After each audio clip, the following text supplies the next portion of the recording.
Chers amis, frères et sœurs, les textes de la liturgie de ce jour nous révèlent une vérité essentielle sur notre identité de chrétienne et de chrétien. Nous sommes une descendance choisie, un sacerdoce royal, une nation sainte, un peuple acquis pour annoncer les merveilles de celui qui nous a appelés des ténèbres à son admirable lumière. En effet, chers frères et sœurs, Dieu nous appelle pour être témoins de son amour. Saint Jean Chrysostome souligne à cet effet ce que l'âme est dans le corps, que le chrétien le soit dans le monde. En effet, chers amis, frères et sœurs, l'âme donne vie au corps. Le chrétien est appelé à apporter au monde une présence qui donne vie, une présence qui donne joie, une présence qui donne paix. Notre vocation en tant que chrétienne et chrétien consiste donc à rendre présent le Christ par le témoignage de notre vie. La femme de Sunam nous donne un magnifique exemple de cette vocation vécue dans la simplicité. Elle ouvre au prophète Élisée les portes de sa maison. Elle l'accueille et lui prépare une chambre. En un mot, elle prend soin de son prochain. Un geste qui naît d'un cœur généreux.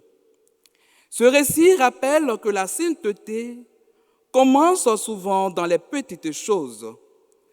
Un sourire donné à celui qui souffre, une visite auprès d'une personne isolée ou malade, une écoute offerte à quelqu'un qui traverse une épreuve, un repas partagé avec un voisin oublié. Ce sont des gestes simples, mais ils peuvent devenir des lieux où Dieu se rend présent.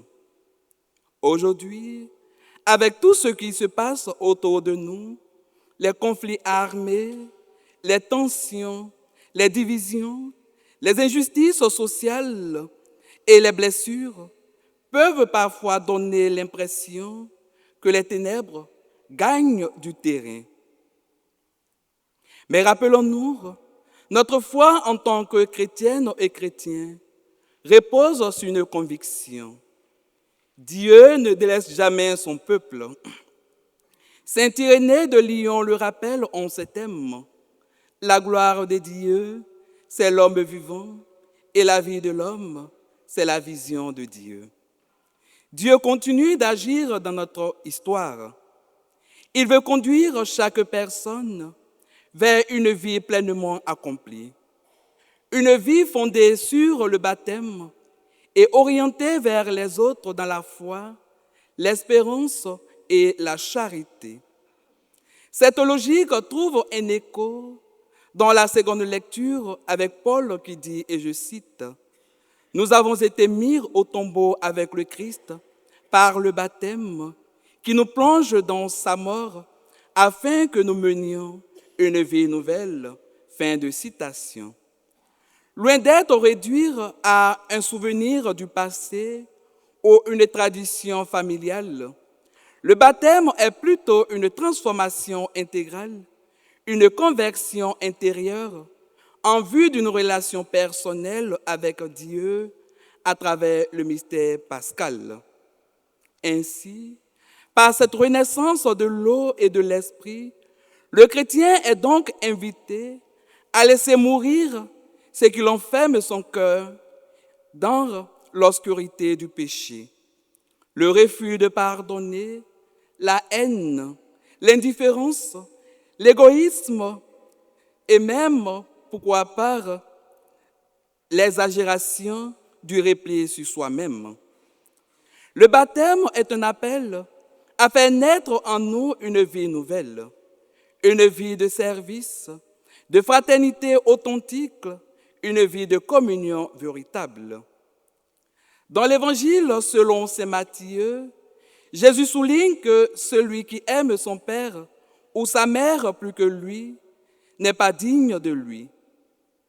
Ces paroles de Jésus peuvent surprendre, mais en réalité, frères et sœurs, Jésus ne demande pas de mépriser nos proches parce que lui-même, rappelons-nous, a aimé sa famille et a pris soin de sa mère. Jésus nous invite plutôt à reconnaître que Dieu doit être la source première de tout amour. Lorsque Dieu occupe la première place dans notre cœur, nos relations humaines ne disparaissent plus. Elles sont purifiées et enracinées dans la confiance et l'amour véritable, parce que aimer Dieu, c'est apprendre à aimer les autres avec un cœur plus libre, un cœur plus généreux, un cœur plus vrai. Suivre le Christ, frères et sœurs, demande parfois assez de courage. Renoncer à ce qui détruit la communion, sortir de nos habitudes, accepter de servir les autres dans la simplicité du cœur, plutôt que de rechercher à être servi.